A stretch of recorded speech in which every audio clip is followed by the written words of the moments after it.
성경의 숲을 걷다. 오늘은 열왕기상 21장입니다. 우리가 지금까지 성경의 숲을 걷다를 공부하면서 레위기와 신명기 등을 통해 이스라엘의 토지법에 대해 공부한 바가 있는데요. 이미 배웠지만 열왕기상 20장을 이해하기 위해서 잠깐 정리하고 넘어가는 것이 좋을 듯합니다. 고대 근동 당대 나라들마다 토지법들이 다 있었습니다. 일반적으로 세상의 모든 땅은 왕이나 신전의 것으로 생각하였고, 백성들은 왕의 토지를 관리하는 소장농에 불과하다고 그런 인식이 있었어요. 창세기에서 요셉이 애굽의 총리로 있을 적에 기근으로 인해 애굽의 모든 토지를 사서 바로에게 바친 적이 있었습니다. 그래서 요셉은 바로 왕을 위해서 백성들에게 소출의 무려 20%인 5분의 1을 세금으로 받았습니다. 그런데 세상의 토지법에는 신에 대한 개념이 없습니다. 있다 하더라도 단순히 신학적 구호에 그칠 뿐, 실질적으로 땅의 주인은 왕이나 제사장, 귀족들이 차지하고 있었어요. 하지만 성경의 토지법은 세상 나라의 토지법과는 달랐습니다. 이스라엘 백성들이 출애굽해서 시내 산에 도착했을 때 하나님은 하나님 나라의 법을 발표하셨는데요. 레위기 25장 23절을 보면 토지를 영구히 팔지 말 것은 토지는 다 내 것입니다. 너희는 거류민이여 동거하는 자로서 나와 함께 있느니라. 레위기의 율법은 토지의 소유권이 하나님께 있음을 분명히 했습니다. 그래서 지금까지 땅 한 평도 가지지 않았던 이스라엘 백성들은 레위기의 법에 불만이 없었어요. 그리고 광야 40년이 지난 후에 이제 가나안 땅에 들어갈 출애굽 2세대들에게 모세는 레위기의 토지법이 어떤 취지에서 만들어졌는가를 좀 더 구체적으로 가르쳤습니다.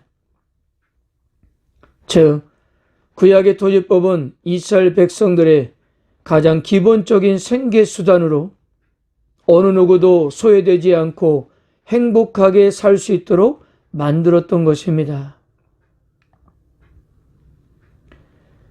헨리 조지가 쓴 진보와 빈곤이란 책에서 성경적 토지관을 이렇게 정리했습니다. 모든 사람은 토지에 대한 하늘의 기본권을 가진다. 하늘의 기본권은 누구에 의해서든지 절대로 침해될 수가 없다. 그러므로 사람은 누구나 태어나면서부터 토지가 제공하는 모든 혜택을 향유할 수 있어야 하고, 토지를 이용하여 생존할 권리와 노동할 권리가, 그리고 이에 비롯한 노동의 대가를 자기 뜻대로 향유할 권리가 있다라고 정의했습니다. 즉, 구약의 토지법은 모든 사람의 행복권을 보장하는 것이었어요. 근데 문제는 이스라엘 백성들이 이 법을 실제로 잘 지켰느냐 하는 것입니다. 우리가 지금까지 공부해왔던 대로 여러 가지 사항과 이유로 하나님께서 세우렸던 하나님의 나라, 모든 백성이 골고루 평화롭고 행복하게 살 수 있는 나라는 그림의 떡이었던 거예요.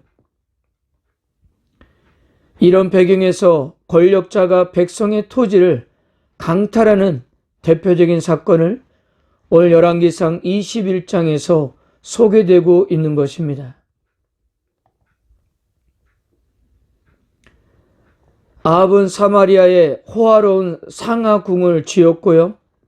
이스라엘 성에도 여름 휴양을 위한 궁전도 지었는데요. 바로 그 옆에 나봇의 포도원이 있었습니다. 그래서 아합은 이스라엘의 여름 궁전 옆에 있었던 나봇의 포도원을 가지고 싶었던 거예요. 그러나 조상대대로 이 땅을 터전 삼아 살아왔던 나봇은 자기 대에서 그 땅을 빼앗길 수 없다고 결심하고 레위기의 율법을 들어 거절했습니다. 아합도 레위기의 율법을 알고 있었기 때문에 아무리 왕이라 해도 어쩔 수가 없었던 거예요. 그래도 어느 정도 하나님에 대한 두려움이 있었기 때문이었습니다. 그러나 시돈 사람이었던 이세벨은 도무지 이 사항을 이해할 수가 없었던 거예요. 왜냐하면 당시 고대 근동에서는 땅은 왕의 것이었기 때문이고 설령 백성들의 것이라 해도 얼마든지 사고 팔 수가 있었기 때문이에요. 그러니 이세벨은 토지가 하나님의 것이라는 사실에 조금도 개의치 않았고 하나님에 대한 두려움도 없었습니다. 그래서 나봇을 모함해서 돌로 쳐 죽였어요. 오늘 열왕기상 21장에서는 나봇 한 사람만 죽인 것으로 되어 있지만 열왕기하 9장을 보면 그의 아들들까지 모조리 죽였습니다. 여호와께서 말씀하시기를 내가 어제 나봇의 피와 그의 아들들의 피를 분명히 보았노라. 이세벨은 왜 아들들까지 다 죽였을까요? 나봇의 상속자들이 살아있는 한은 그 포도원을 온전히 빼앗을 수가 없었기 때문이었어요. 그들도 죽여야만 아합이 포도원의 완전한 주인이 될 수가 있었기 때문입니다. 하나님께서는 아합이 나봇의 포도원을 차지하기 위해서 내려갔을 때에 엘리야를 보내서 이렇게 말씀하도록 했습니다. 19절입니다. 너는 그에게 말하여 이르기를 여호와의 말씀이 내가 죽이고 또 빼앗았느냐 하셨다 하고 또 그에게 이르기를 여호와의 말씀이 개들이 나봇의 피를 핥은 곳에서 개들이 내 피와 곧 내 몸의 피도 핥으리라 하였다 하라. 그리고 이세벨과 자녀들에게도 이렇게 선포했습니다. 23절과 24절이에요. 이세벨에게 대하여도 여호와께서 말씀하여 이르시되 개들이 이스라엘 성읍 곁에서 이세벨을 먹을지라. 아합에게 속한 자로 성읍에 죽은 자는 개들이 먹고 들에서 죽은 자는 공중의 새가 먹으리라 하셨느니라 하니. 근데 놀라운 것은요, 그렇게 완고했던 아합이 엘리야가 선포했던 하나님의 심판 앞에 회개하였다는 것입니다. 27절, 아합이 이 모든 말씀을 들을 때에 그의 옷을 찢고 굵은 배로 몸을 동이고 금식하고 굵은 배에 누우며 또 풀이 주고 다니더라. 유대 역사가 있던 요세푸스는 아합이 맨발로 걸어 다녔다고 했습니다. 하나님께서도 인정하시고 아합의 가문에 대한 심판을 아들의 대로 넘기신 것을 볼 때 이때 아합의 마음은 그래도 진심이었던 것으로 보여집니다. 이렇게 하나님께서는 조금이라도 회개의 마음을 가졌던 아합을 불쌍히 여기시고 당대에 내릴 심판을 연기하셨던 겁니다. 아합이 오랫동안 하나님을 배반했지만 그의 회개를 인정해 주셨던 거예요. 진노하신 중에도 긍휼을 베푸셨던 것입니다. 이것이 바로 아합에 대한 하나님의 마음이었을 텐데요. 그래서 이 계기로 아합이 하나님께로 온전히 돌아와서 의롭게 살았다면, 그리고 자녀들도 하나님 앞에 겸비했더라면 하나님의 심판은 임하지 않을 수도 있지 않았을까요? 그런데 안타까운 것은요, 아합도 딱 여기까지였다는 거예요. 사랑하는 성도 여러분, 창세기 1장 1절에서 태초에 하나님이 천지를 창조하시니라고 말씀하셨는데요. 바로 하나님께서 모든 만물의 주인이심을 선언하셨습니다.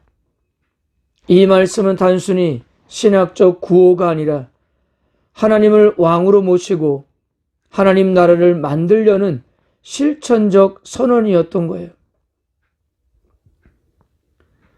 우리는 적어도 이 세상의 주인은 여호와 하나님이심을 믿고 있습니다.